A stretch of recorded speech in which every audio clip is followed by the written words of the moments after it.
புனித ரமலான் மாதத்தில் தொடங்கப்படுகின்ற எந்த காரியமாக இருந்தாலும், எந்த முயற்சியாக இருந்தாலும் அது மாபெரும் வெற்றியிடும் என்று அனைத்து இஸ்லாமிய பெருமக்களும் அடிக்கடி என்னிடம் கூறுவார்கள். அந்த வகையில் இன்று இந்த புனித ரமலான் மாதத்தில் தேசிய ஜனநாயக கட்சியுடைய தலைவர்களை ஒருங்கிணைத்து எவ்வாறு மக்கள் தலைவர் ஐயா மூப்பனார் அவர்கள் பணியாற்றினார்களோ அந்த வகையில் அவருடைய தவப்புதல்வர் ஐயா ஜி.கே. வாசன் அவர்கள் இன்றைக்கு இந்த முன்முயற்சியை எடுத்திருக்கின்றார்கள். ஆகவே அவருடைய நோக்கம் நல்ல நோக்கம். அருமைக்குரிய தமிழறி மணியண்ணன் அவர்கள் பேசிய பொழுது, உலகத்தில் சிறுபான்மை பெரும்பான்மை என்ற இனமே இல்லை, அனைவருமே மனித பண்போடு பெரும்பான்மையாக நினைத்துக் கொண்டிருக்கின்ற மக்கள் சிறுபான்மையாக இருக்கின்ற மக்களை நேசித்து அன்போடு பழகி வந்தால் இந்த பிரச்சனைக்கே இடமில்லை என்ற அழகான தத்துவமார்த்த கருத்துக்களை இங்கே எடுத்துச் சொல்லி அனைவருடைய மனங்களிலும் ஒரு திடகாத்திரமான ஒரு மக்கள் கருத்தை இங்கே அவர்கள் வெளிப்படுத்தினார்கள் என்பதனை அவருக்கு நான் நன்றியோடு தெரிவித்துக் கொள்ள கடமைப்பட்டிருக்கிறேன். இஸ்லாத்தின் 5 கடமைகளில் ஒன்றான நோன்பு இருத்தல் கடைபிடிக்கப்படும் புனித மாதம் ரமலான் மாதம். ரமலான் மாதம் என மன அமைதியை தரும் மாதமாக இன்றைக்கு இருக்கிறது. இந்த மாதத்தில் தான் நிறைய நற்செயல்கள் செய்ய இறைவன் நமக்கு அருள் புரிகிறார்கள். இப்படிப்பட்ட புனித ரமலான் மாதத்தில் உங்களிடையே உரையாற்றுவதில் அந்த வாய்ப்பை தந்த ஐயா ஜி.கே. வாசன் அவர்களுக்கு நான் நன்றி சொல்ல கடமைப்பட்டிருக்கிறேன். இறை நம்பிக்கை கொண்டவர்களே, உங்களுக்கு முன் இருந்தவர்கள் மீது நோன்பு கடமை ஆக்கப்பட்டது போல உங்கள் மீதும் நோன்பு கடமை ஆக்கப்பட்டுள்ளது. அதன் மூலம் நீங்கள் தூய்மையடையோர் ஆகலாம். ஆனால் என திருமறையில் 2ஆம் அத்தியாயத்தில் குறிப்பிடப்பட்டிருக்கிறது. ரமலான் மாதத்தில் நோன்பு இருப்பதன் மூலம் அகமும் புறமும் தூய்மையடைகிறது. தூய்மையடைவதன் மூலம் இறைப்பற்றும் அன்பும் மேலோங்குகிறது. தர்ம சிந்தனை தலைத்தோங்குகிறது. கெட்ட எண்ணங்கள் நம்மை விட்டு அகலுகின்றன. இஸ்லாமிய நெறிமுறையில் இருந்து சற்றும் வலுவாமல் வாழ்ந்தவர் சுலைமான் அவர்கள். அவர் மரணத்திற்கு பிறகு சொர்க்கமடைந்தார். சுலைமான், உனக்கு சொர்க்கம் எதனால் கிடைத்தது என்று தெரியுமா என்று இறைவன் சுலைமானை பார்த்து கேட்டார்.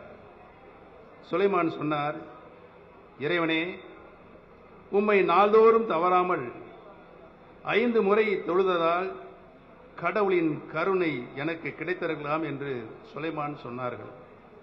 இல்லை மகனே, ஒரே ஒரு வேளையை மட்டும் நீ தொழாமல் இருந்தாய் அல்லவா, அதற்காகவே நீ இன்று சொர்க்கத்தில் இருக்கிறாய் என்று இறைவன் சொன்னார். சுலைமான் அவர்களுக்கு ஒன்று புரியவில்லை.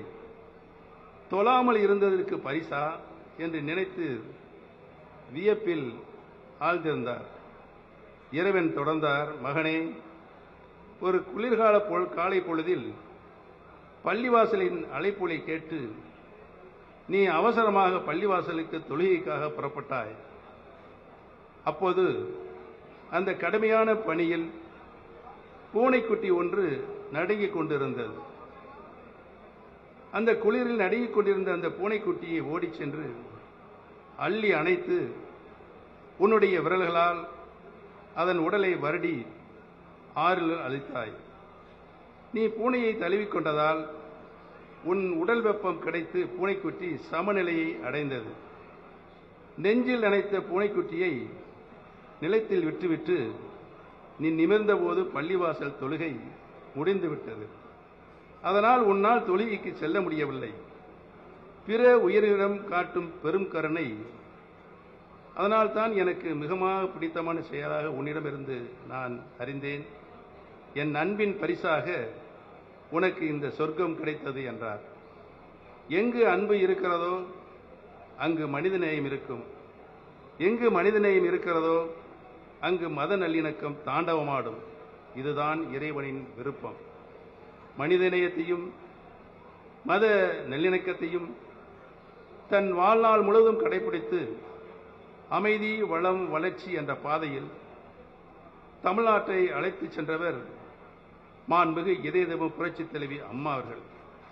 புனித ரமலான் மாதத்தில் நோன்பு கஞ்சி தயாரிக்க தமிழ்நாடு முழுவதும் உள்ள 3000த்திற்கு மேற்பட்ட பள்ளிவாசல்களுக்கு அரிசி வழங்கியதையும், பள்ளிவாசல்கள், தர்காக்கள் போன்ற வக்ஃப் நிறுவனங்களின் பழுதுபார்ப்பு மற்றும் சீரமைப்பு பணிகளுக்காக புதிதாக வக்ஃப் நிறுவன மேம்பாட்டு நிதியத்தை உருவாக்கி 3 கோடி ரூபாய் நிதி வழங்கியதும், உலமாக்களின் மாதாந்திர ஓய்வூதியத்தினை 1000 ரூபாயாக உயர்த்தியதையும், உலமாக்களின் எண்ணிக்கையை உயர்த்தியதையும், தமிழ்நாடு வக்ஃப் வாரியத்திற்கு வழங்கப்படும் ஆண்டு நிர்வாக மானியத்தை 1 கோடி ரூபாயாக உயர்த்தியதையும் நான் இங்கே நினைவுகூர கடமைப்பட்டிருக்கிறேன்.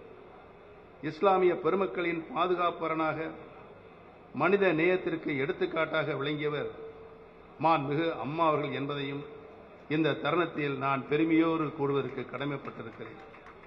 இறை நம்பிக்கையுடைய இஸ்லாமிய பெருமக்களாகிய நீங்கள் இஸ்லாமிய நெறிமுறைகளை கடைபிடித்து இறைவனின் விருப்பத்திற்கேற்ற மனிதநேயத்திற்கும் மத நல்லிணத்திற்கும் எடுத்துக்காட்டாக நிச்சயம் விளங்குவீர்கள் என்பது என்னுடைய அவாவாக இருக்கிறது. இந்த நல்ல நிகழ்ச்சிக்கு வருகை புரிந்திருக்கிற என்னோடு இணைந்து கடமையாற்றிக் கொண்டிருக்கின்ற கழக இணை ஒருங்கிணைப்பாளர் முன்னாள் அமைச்சர் திரு வைத்திலிங்கம் அவர்களையும், சட்டப்பேரவை உறுப்பினர் துணை ஒருங்கிணைப்பாளர் திரு மனோஜ் பாண்டியன் அவர்களையும், முன்னாள் அமைச்சர் அண்ணன் திரு வெல்லமண்டி நடராஜன் அவர்களையும், பாரதிய ஜனதா கட்சியினுடைய துணைத் தலைவர் திரு கரு நாகராஜன் அவர்களையும், அம்மா மக்கள் முன்னேற்ற கழகத்தினுடைய துணைத் தலைவர் திரு ஜி செந்தமிழன் அவர்களையும், மாவட்ட கழகத்தினுடைய செயலாளர் திரு எம் பாபு அவர்களையும், ரெட்சன் அம்பிகாபதி அவர்களும், அச்சுதானந்தம் அவர்களையும் நான் இந்த நேரத்திலே நினைவு கூர்ந்து அவர்களையும் என்னுடைய இதயத்தில் இருக்கின்றார்கள் என்பதையும் எடுத்துச் சொல்லி, இன்றைக்கு வருகை புரிந்திருக்கின்ற அனைத்து பெருமக்களுக்கும், இஸ்லாமிய பெருமக்கள் அனைவருக்கும் எனது ரமலான் நல்வாழ்த்துக்களை தெரிவித்துக் கொண்டு அமைகிறேன். நன்றி, வணக்கம்.